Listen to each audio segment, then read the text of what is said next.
ہر ایرا گیرا نتو خیرا اگر اس کے اندر گوتا لگانے کی کوشش کرے گا تو جیسے دنیا کا ان پڑھ، دنیا کی تیراکی کا فن نہ جاننے والا اگر سمندر میں موتی کی لالچ میں گیا تو وہ باہر ہی نہیں آ سکتا، اسی طرح سے اگر قرآن کے اندر کوئی دماغ لڑائے اور عقل کا گھوڑا دوڑائے تو وہاں سمندر میں جانے سے جان جا سکتی ہے، یہاں جانے سے ایمان جا سکتا ہے۔ اس لیے ہر ایک کو تیرنے کی اجازت نہیں۔ میرے پیارے آقا علیہ السلام کے پیارے دیوانوں، اب پتہ چلا ہم ائمہ کی تقلید کیوں کرتے ہیں، ان پر اعتماد کیوں کرتے ہیں، ان پر اعتبار کیوں کرتے ہیں۔ میرے پیارے آقا علیہ السلام کے پیارے دیوانوں، تقلید سب کرتے ہیں، جو تقلید کے منکر ہیں وہ بھی تقلید کرتے ہیں۔ تم تو نبی کے دیوار کے پیچھے کے علم کا انکار کرتے ہو، اور غوث پاک کا نظریہ تو یہ ہے، ارشاد فرماتے ہیں کہ میں اللہ کے شہروں کو ایسے دیکھتا ہوں جیسے تم ہتھیلی پر رائے کا دانہ دیکھتے ہو۔ غوث اعظم بمنی بے سرو ساما مددے، قبلہ دین مددے، کعبہ ایمان مددے، بگیرداب بلا افتادہ کشتی، ضعیفان شکستہ رات و پشتی، بحق کے خواجہ عثمان ہارون، مدد کن یا معین الدین چشتی، مدد کن یا معین الدین چشتی، مدد کن یا معین الدین چشتی۔ منبر پر جلوگر حضرات علماء ذوی الاحترام، حاضرین سنی اجتماع، السلام علیکم ورحمۃ اللہ وبرکاتہ۔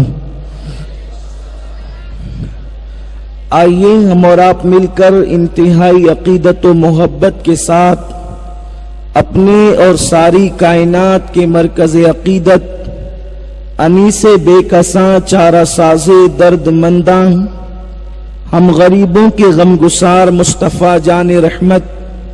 حضور احمد مجتبی محمد مصطفیٰ ارواح نافدہ صلی اللہ تعالی علیہ وسلم کی بارگاہ بے کس پناہ میں جس طریقے سے میں پڑھاؤں آپ بھی میرے ساتھ مل کر بلند آواز سے پڑھیں۔ الصلاۃ والسلام علیک یا رسول اللہ، الصلاۃ والسلام علیک یا نبی اللہ، الصلاۃ والسلام علیک یا حبیب اللہ، وعلی آلک واصحابک یا نور اللہ، صلی اللہ تعالی علیہ وسلم۔ لحد میں عشق رخ شہ کا داغ لے کے چلے، لحد میں عشق رخ شہ کا داغ لے کے چلے، اندھیری رات سنی تھی چراغ لے کے چلے، اور تیرے غلاموں کا نقش قدم ہے رائے خدا، تیرے غلاموں کا نقش قدم ہے رائے خدا، وہ کیا بہک سکے جو یہ سراغ لے کے چلے، وہ کیا بہک سکے جو یہ سراغ لے کے چلے، اور جنا بنے گی محبان چار یار کی قبر، جنا بنے گی محبان چار یار کی قبر، جو اپنے سینوں میں یہ چار باغ لے کے چلے، جو اپنے سینوں میں یہ چار باغ لے کے چلے۔ شافعی مالک احمد امام حنیف، شافعی مالک احمد امام حنیف، چار باغ امامت پہ لاکھوں سلام۔ میرے پیارے آقا صلی اللہ تعالی علیہ وسلم کے پیارے دیوانوں، سنی دعوت اسلامی کی یہ خصوصیت ہے کہ سنی دعوت اسلامی بیک وقت عقیدے اور اعمال کی اصلاح چاہتی ہے۔ جب عمل کی بات آتی ہے تو سنی دعوت اسلامی کے اراکین اعمال پر گفتگو کرتے ہیں، اور جب عقیدے کی بات آتی ہے تو عقیدے کی اصلاح بھی کرتے ہیں، کیونکہ ہمارا مسلک امام احمد رضا ہے جو یوں فرماتے ہیں دشمن احمد پہ شدت کیجئے، ملحدوں کی کیا مروت کیجئے، غیظ میں جل جائیں بے دینوں کے دل، یا رسول اللہ کی کثرت کیجئے، شرک ٹھہرے جس میں تعظیم حبیب، اس برے مذہب پہ لعنت کیجئے۔ کچھ عرصے سے ناسک اور ناسک ضلع کے اطراف میں، آس پاس کے علاقوں میں، ناسک شہر کے اطراف میں ایک طبقہ ہے جو کسی کی تقلید کا قائل نہیں ہے اور وہ تقلید کو شرک کہتا ہے۔ ایسا فرقہ بڑی تیزی کے ساتھ سرگرم عمل ہے۔ ہمارے سنی دعوت اسلامی ناسک کے مجلس شورا کے ارکان نے مجھے حکم دیا کہ میں آپ حضرات کے سامنے تقلید کے حوالے سے کچھ معروضات پیش کروں۔ چونکہ جو حضرات تقلید کے قائل نہیں ہیں اور وہ اپنے آپ کو اہل حدیث یا سلفی کہتے ہیں اور ان کا نام غیر مقلدین ہے، وہ ہمارے نوجوانوں کو الگ الگ انداز کے اندر بہکانے کی کوشش کرتے ہیں کہ جب قرآن مقدس جیسی کتاب موجود ہے، حدیث مبارکہ موجود ہے، تو پھر کسی امام کی تقلید کی ضرورت کیا ہے؟ میرے پیارے آقا صلی اللہ تعالی علیہ وسلم کے پیارے دیوانوں، میں امید کرتا ہوں کہ اگر آپ حضرات نے توجہ کے ساتھ آنے والی گفتگو کو سماعت کیا تو انشاءاللہ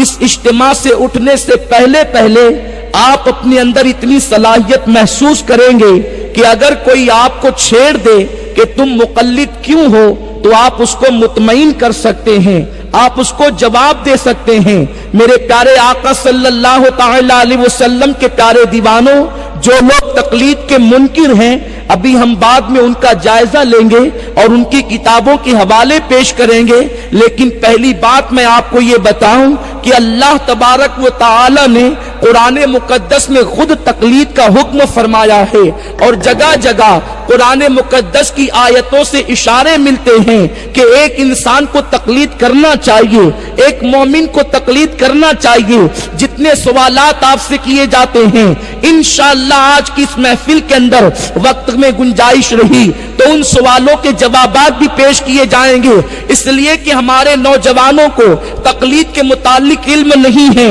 جب وہ کوئی بات کرتے ہیں تو ہمارا نوجوان خاموش ہو جاتا ہے، چہرہ اتر جاتا ہے، لوگ بے چین ہو جاتے ہیں۔ میرے پیارے آقا صلی اللہ علیہ وسلم کے پیارے دیوانوں، قرآن کے ہوتے ہوئے تقلید کی ضرورت کیا ہے؟ حدیث کے ہوتے ہوئے تقلید کی ضرورت کیا ہے؟ یہ سوال کتنا اچھا سوال ہے، لیکن اس کے پیچھے کتنی گندی نیتیں موجود ہے۔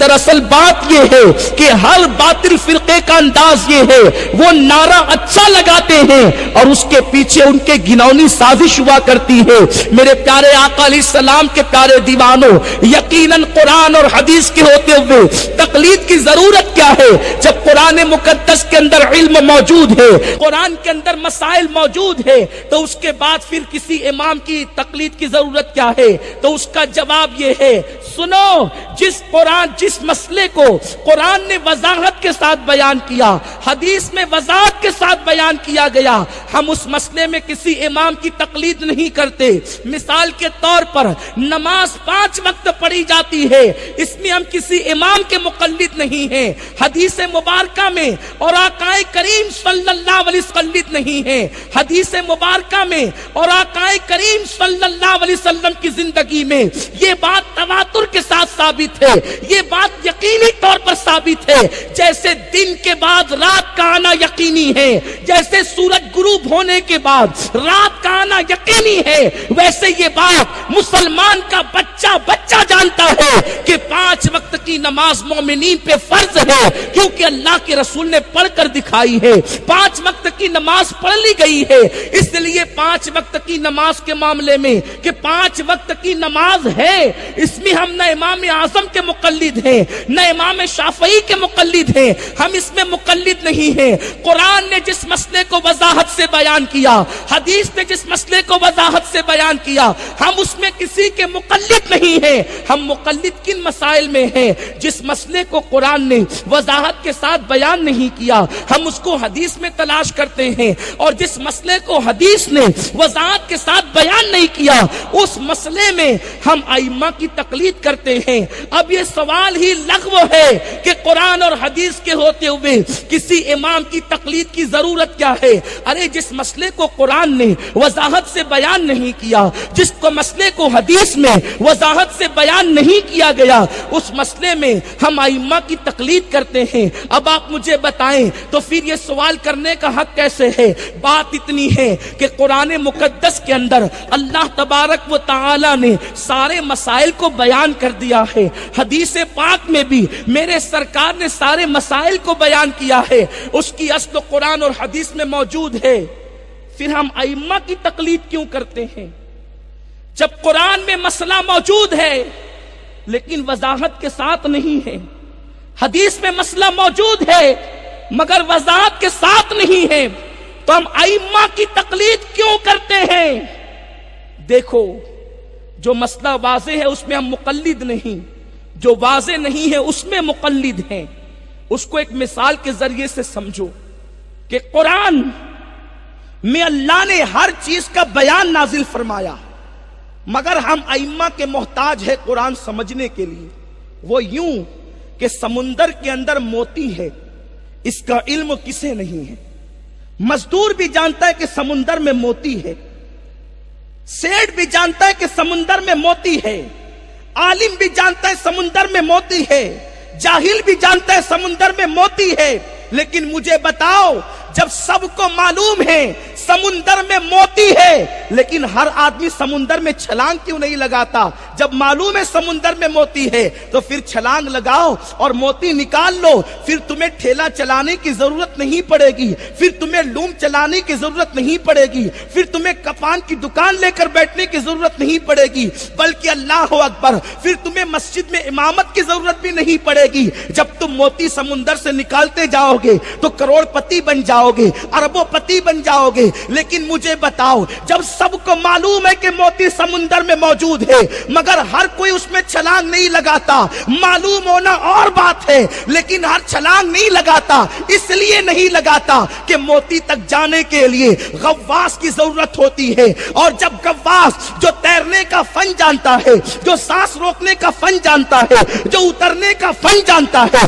جو موتی تلاش کرنے کا فن جانتا ہے، دنیا اس غواص کو تلاش کرتی ہے، وہ اندر تہ میں جاتا ہے، اور جتنا ماہر تیراک ہوتا ہے، جتنا ماہر غواص ہوتا ہے، وہ اتنے زیادہ قیمتی موتی نکال کر لاتا ہے، اور جب دنیا کے سامنے پیش کرتا ہے تو دنیا اس موتی سے استفادہ کرتی ہے بلا تشبیہ بلا تمثیل۔ ارے جب دنیا کے سمندر میں موتی ہے یہ سب کو معلوم ہے، لیکن ہر کوئی اس میں چھلانگ نہیں لگاتا، مخصوص غواص اس میں داخل کیے جاتے ہیں اور وہی موتی نکال لاتے ہیں۔ اگر کسی کو تیراکی کا فن نہیں معلوم، اگر کسی کو تیرنے کا ہنر نہیں معلوم اور وہ چھلانگ لگا دے تو موتی تو نکالنا دور کی بات، وہ اپنی جان بھی کھو بیٹھے گا، وہ سمندر کے اندر ڈوب جائے گا، وہ مر جائے گا، ہلاک اور برباد ہو جائے گا۔ نادانوں، جب دنیا کے سمندر کے اندر موتی ہے سب کو معلوم ہے لیکن ہر کوئی اس کو نکالنے کی کوشش نہیں کرتا، تو قرآن ایک بغیر کنارے کا سمندر ہے، قرآن علوم کا سمندر ہے، قرآن معارف کا سمندر ہے، قرآن معانی کا سمندر ہے، وہ اللہ کا کلام ہے۔ ایک پہلے دن سے لے کر کے قیامت تک کے سارے مسائل قرآن کے اندر موجود ہے، لیکن کسی جاہل کو اس میں گوتا لگانے کی اجازت نہیں ہے۔ قرآن میں گوتا لگانے کے لیے امام اعظم جیسے غواص کی ضرورت ہے، امام شافعی جیسے غواص کی ضرورت ہے، امام حنبلی جیسے غواص کی ضرورت ہے، امام مالک جیسے غواص کی ضرورت ہے۔ جتنا ماہر گوتا خور ہوگا اتنا قیمتی موتی نکال لائے گا۔ امام اعظم جیسا جب قرآن کے علوم میں گوتا لگاتا ہے تو پوری امت کو مسائل کے موتی پیش کرتا۔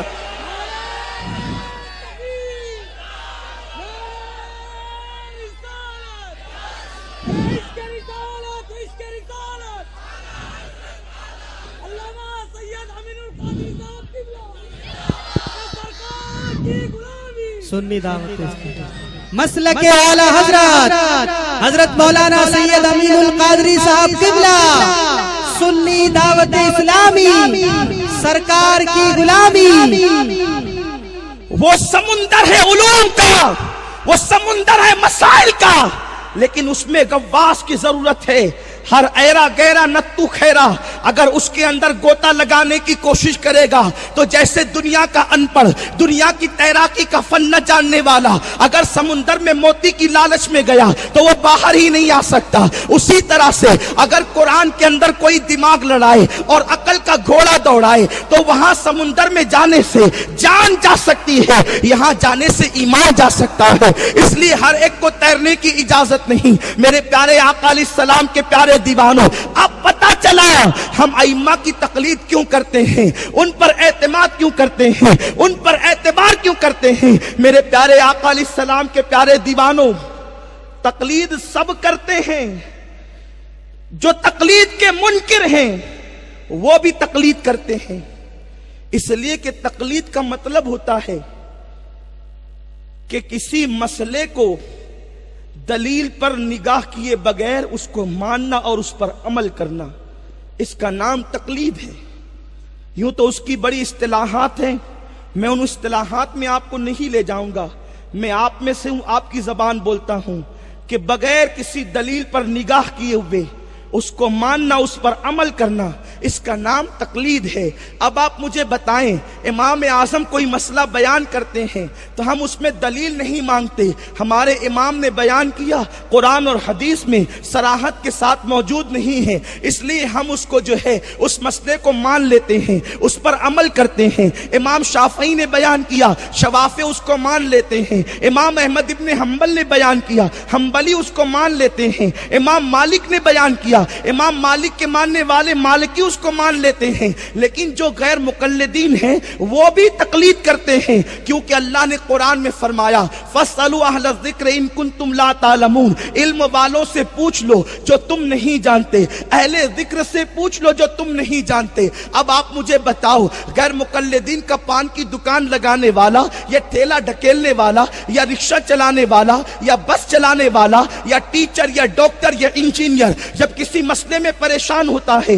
تو وہ اپنے مولوی سے پوچھتا تو ہے، اور اس کا مولوی جو فتویٰ دیتا ہے وہ اسی فتوے پر عمل کرتا ہے۔ دراصل ان کا ڈھونگ ہے، یہ امت کو لڑانا چاہتے ہیں، یہ امت کو مس گائیڈ کرنا چاہتے ہیں، یہ بھی مقلد ہیں۔ اب یہ جن کی تقلید کرتے ہیں میں بتاؤں، یہ ابن تیمیہ کی تقلید کرتے ہیں، ابن قیم کی تقلید کرتے ہیں، قاضی شوکانی کی تقلید کرتے ہیں، صدیق حسن بھوپالی کی تقلید کرتے ہیں، وحید الزماں کی تقلید کرتے ہیں، اور اپنے مولویوں کی تقلید کرتے ہیں، کیونکہ ان کے فتوے پر یہ عمل کرتے ہیں۔ اور ہم الحمدللہ امام اعظم ابو حنیفہ کے مقلد ہیں، امام شافعی کے مقلد ہیں، امام احمد ابن حنبل کے مقلد ہیں، امام مالک کے مقلد ہیں، شوافی امام شافعی کے مقلد ہیں۔ ایک وقت میں ایک امام کی تقلید واجب ہے، لیکن بات اتنی ہے غیر مقلدین بھی مقلد ہیں اور ہم بھی مقلد ہیں، مگر یہ مقدر کی بات ہے کہ کوئی ان کی تقلید کرتا ہے جن کو خواب میں خدا کا دیدار ہوتا ہے، اور کوئی ان کی تقلید کرتا ہے جو چوری کی بنیاد پر جیل میں سڑایا جاتا ہے۔ میرے پیارے آقا